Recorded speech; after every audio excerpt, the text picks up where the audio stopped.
The deadline to file income tax return ends today, and missing it could bring multiple consequences for taxpayers. Traditionally, the due date for ITR filing is 31st July, often pushed forward owing to last-minute technical issues on the e-filing portal. But this year, the IT department had already extended the deadline to 15 September in advance. So far, no further extension has been announced. So if you still haven't filed your ITR, missing the deadline or the cutoff won't just mean a penalty. It could also lead to several other financial setbacks. So under section 234F of IT Act, taxpayers who miss the ITR deadline are liable to pay a late filing fee. The penalty amount depends on the individual's total income and the timing of filing. For assessment year 25-26, taxpayers with an annual income up to 5 lakh will have to pay penalty of 1,000 rupees if they file their return after the due date but before 31st December. For those earning above 5 lakh, the penalty rises to 5,000 under the same condition.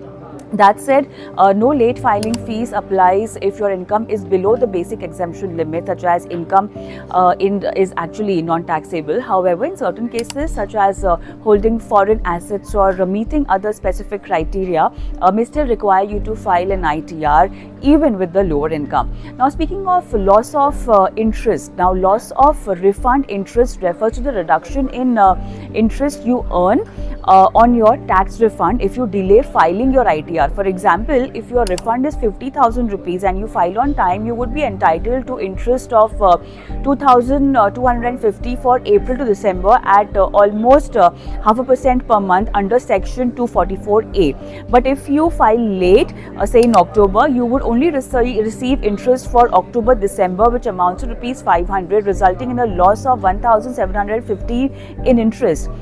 Talking about ineligibility to carry forward certain losses. Now, filing your ITR before the deadline allows you to carry forward all eligible losses, but if you miss the due date, your ability to carry forward certain losses such as business or capital losses gets restricted. Now, this is one of the key drawbacks of filing a belated return. Now, what to do if you miss the deadline? If you miss the 15 September ITR deadline, there are still steps you can take to minimize the impact.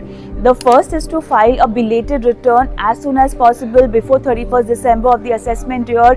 Doing so reduces the months of refund interest you lose and helps keep your compliance record clean. A belated return is simply an ITR filed after the prescribed due date but before the end of the relevant assessment year, which in this case is 31st December 2025.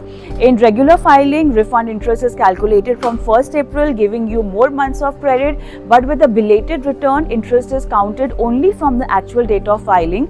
So the later you file, the more interest you lose. Once you file, don't forget to e-verify your return within the required timelines. Failure to verify may render your return invalid or delay further processing.